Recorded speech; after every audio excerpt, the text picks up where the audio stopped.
This is Cinema Chat. Enjoy the show.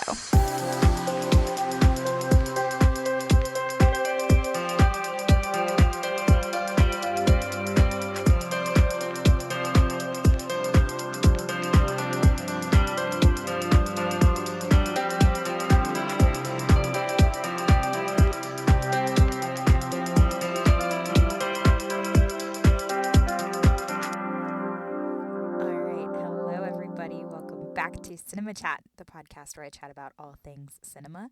My name is Izzy, and today I am going to be discussing the 2000 psychological thriller written and directed by Christopher Nolan.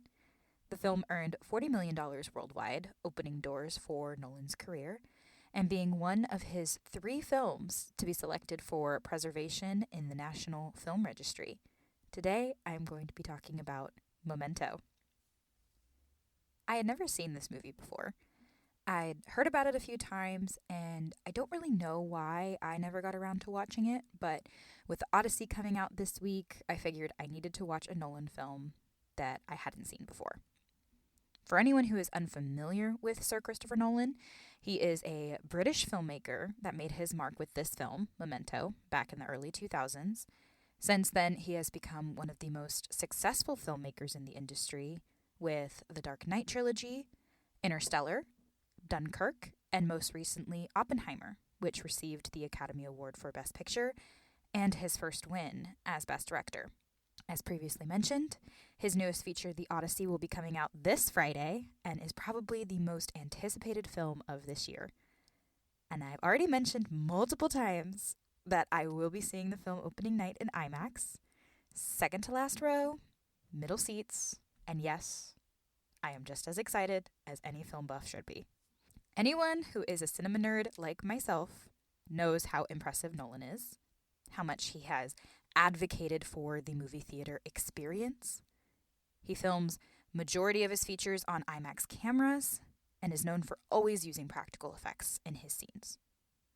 We just learned recently that the Cyclops that is going to be featured in the Odyssey is an animatronic monster. So he finds ways to use as little CGI as possible. And that is why I love him. Now, a lot of people always ask me too, what is the big deal with IMAX? What does 70 millimeter even mean? Do you even see a difference between film and digital? All amazing questions that I will always answer with, it makes the film watching experience better. A little bit of information about IMAX for those of you who don't know. It is all about aspect ratio. When you watch something in standard format, you're seeing a digital projection of about 35 millimeter. Think of the 2 black bars that are on the top and bottom of the screen when you watch a film. That is the ratio of how that film was shot, or in some cases cut off. With IMAX, it expands the ratio all the way up to 70 millimeter, especially when shot on film. This allows the audience to see an expanded amount of everything that was shot. So when you film on an IMAX camera, it allows you to capture your scenes to be specifically shown in that type of theater format. It's almost like opening a lens up so that you can see more of what you're taking a picture of. The difference between film and digital is also the quality of the image. Film provides more depth and clarity than digital does. You're probably thinking, this is a very minor detail, and it can be to the average moviegoer. But for someone who loves film, like myself, it's an immersive difference. Another thing is, sometimes you may also see a trailer say, filmed for IMAX or shot on IMAX. What this means is when something is filmed for IMAX, they shoot the movie on digital, and it is able to be projected on an IMAX screen and deliver that same aspect ratio. So if you watch it in IMAX, they'll be able to expand the shot to show what they fully filmed. If you see it in standard, some things are going to get cut off. When it is shot on IMAX, that is when they're actually using the IMAX film cameras. Again, that already helps them be able to fully capture everything they want to show on the IMAX screen. They don't have to play around it. So, a little bit of IMAX knowledge for you. especially if you're considering how to see the Odyssey yourself. Take it into consideration. But let's jump back to the movie for today, Memento. Now, there are going to be spoilers ahead, so if you haven't seen this film, I recommend you watch it and come back, or if you just don't care, keep listening. I appreciate you sticking around. This film is about a man named Leonard Shelby who has anterograde amnesia, which causes him to have short-term memory loss. Due to his condition, Shelby creates a series of photos, written notes, and even tattoos to help him discover who killed his wife and also gave him this condition. The way this film is portrayed is through non-linear storytelling. Non-linear is when we are seeing things out of order. It's almost like when you go back to the past and then jump back to the present. Things like that. We are shown sequences in color in reverse order. Everything is moving backwards. And when we shift to the black and white sequences, these are shown chronologically. So we're seeing everything in order. This is what I like to call the Nolan niche.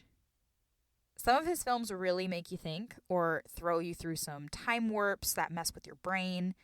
Tenet and Inception come to mind because they're both films that focus on time moving differently while also putting together a puzzle that creates the story. I honestly thought this storytelling technique was fascinating. During the color sequences, we're left to figure out each missing puzzle piece and why it is important. Almost like Leonard himself.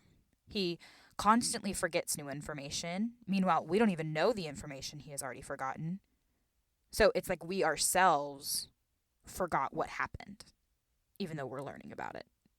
Then in the black and white sequences, he recounts a story of when he worked in insurance and dealt with a case where a man named Sammy Jenkins had the same exact condition.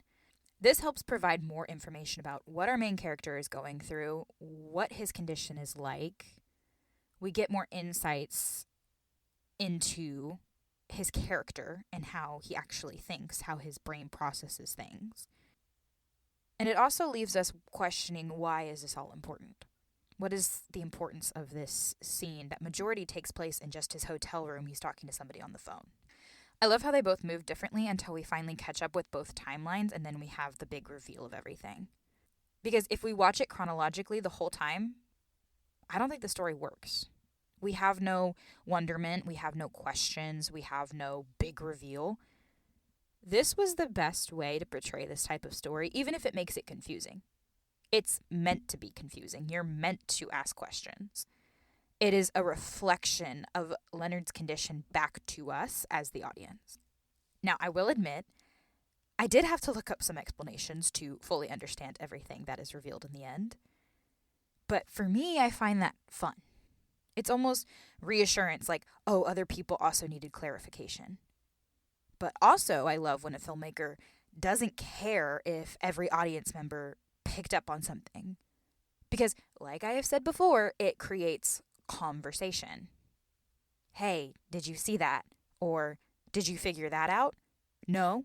Okay, let's watch it again. And it starts the conversation of, what am I missing? I need to see this again. I need to know everything that happened. Maybe I'll pick up on something the next time I watch it. That is what this film is. It's meant to be a puzzle that you can constantly find new things to put together. In the end, we learn that Leonard himself is Sammy Jenkins. The attacker never killed his wife, but did sustain his injury that caused his memory condition. And he actually ends up killing his wife by unknowingly overdosing her on insulin. This is kind of rushly explained, so it's almost still kind of uncertainty in everything that the character Teddy is saying when he's revealing all of this stuff to him. So this was kind of where I needed to double check everything I heard, because I'm thinking, well then, who is Sammy Jenkins? What was the importance of this character? And then I learned he's just somebody he created in his brain. After all of this information that he's lost, he just found a way to essentially make up this person to cover the guilt that he had for killing his own wife. He does track down John G., who was the attacker that caused his injury, that attacked his wife. But this was a year prior to the film taking place. So stuff we don't even see. He's already tracked down John G. He's already killed him. But as the story basically presents itself, how do you know if you've already killed him if you have this memory problem? And that's when we learn, oh, he did kill him. He did already find him. But now he's forgotten that he did that. And that's where we have the character Teddy coming in. We learn that Teddy's been manipulating his condition to help get rid of other John G's because it's such a common name. So after revealing that he's manipulated him for so long, Teddy then says that he's also a John G. That Teddy's just a nickname his mom gave him. So then now Leonard, upset about learning of all these things that Teddy's done to him, he then manipulates himself into getting rid of Teddy. And he's the one who he kills in the very beginning of the film. So we go back to that question of how will you know that you killed John G? We also see him manipulated by another character, Natalie, who wants him to get rid of a guy for her. So she makes him upset. He forgets everything, and she comes in and says, this guy did this to me. Will you help me get rid of him? And it works. It just shows how easily he's able to be manipulated in his condition because he doesn't always have time to write down everything that he learns. This also leaves us wondering, what is the truth? We get all of this information from Teddy almost in rapid fire, but the whole film, his picture has revealed to us that we shouldn't believe his lies. We also learn later that Leonard purposely writes this down so that when he rereads it after forgetting everything, he doesn't believe anything Teddy says. Is he really telling the truth? This is another point of conversation. We have no idea how long Teddy has known Leonard, nor what he has done in the past to manipulate him. So what if he's truly the guy all along? Or even an accomplice? We never learn how they became friends, how they met, how this whole ordeal kind of happened, why he uses Leonard to do whatever he needs him to do, why he's getting rid of these guys. We never get that full explanation. We just get this rapid fire reveal. So we're almost left questioning, well, can we really believe Teddy? Did he actually deserve to die? Was he just covering himself up? I think this is a great question. I think watching films when we have a villain reveal all of these things, we're just so quick to be like, oh, that wraps up everything. They answered all the questions. They reveal everything that we were questioning the whole time. They know all the answers. But why are we so quick to believe them? Clearly they're villains. They are probably manipulators. How do we know everything is true? We just trust that it is. So I think that's where I get the idea of, is Teddy telling the truth? Nolan doesn't put certain things in movies without purpose. So the whole time you're telling me don't believe his lies, maybe we really shouldn't. Just another way to confuse you after watching this already confusing movie. Another small detail that I loved in this film is in the beginning, Leonard talks about knowing his handwriting, so he trusts what he's telling himself. Then in the scene where Teddy is telling him to write down that he can't trust Natalie, he writes it in cursive. So it's different to the rest of his notes. This then is an indicator that he doesn't believe what is being told to him, and he eventually crosses it out. Nolan's brain, man. Again, I just love it. I did love this movie a lot. I would definitely recommend it to people with a warning that you need to pay attention. It is a puzzle and a mind game, so be prepared for that. I also think it is a great introductory into Nolan's films. Not all of them are puzzling or super confusing, but it gives you a glimpse into how in-depth his storytelling can be. It also introduces you to the Nolan niche, as I've said I like to call it. It introduces you to his style of film, how his creative brain operates. Even I don't fully understand it. I would love to try and figure it out, but I feel like I'd just end up more lost. It truly shows you and represents how detail-oriented Nolan is with his films. He cares about the story that he's telling, and you can feel that through this film. Some fun facts that I learned about Memento was that it's actually based on a short story by his brother, Jonathan Nolan. The usage of black and white and color help create a difference between objective and subjective perspectives. He also utilized this same technique in Oppenheimer as well, if you remember. This also allows the audience to differentiate between past and present. Another thing is Nolan's first choice for Leonard was actually Alec Baldwin. And even Brad Pitt expressed interest in the role, which I could have seen that happening. I probably could imagine Brad more than Alec. I think he would have done a good job, but he was unable to do it due to prior commitments. So then the role was given to Guy Pearce, and I liked it. I liked his portrayal of the character. I think he did a great job. But when you always hear these actors who almost got the part, you can't help but imagine what it would have been like if they were in it. Overall, really great film. Probably a new favorite of mine. If you haven't watched it, definitely check it out. See what you may piece together. See what you may have caught. See if you get just as confused. But that's just the beauty of Christopher Nolan. He just leaves you questioning and wanting more.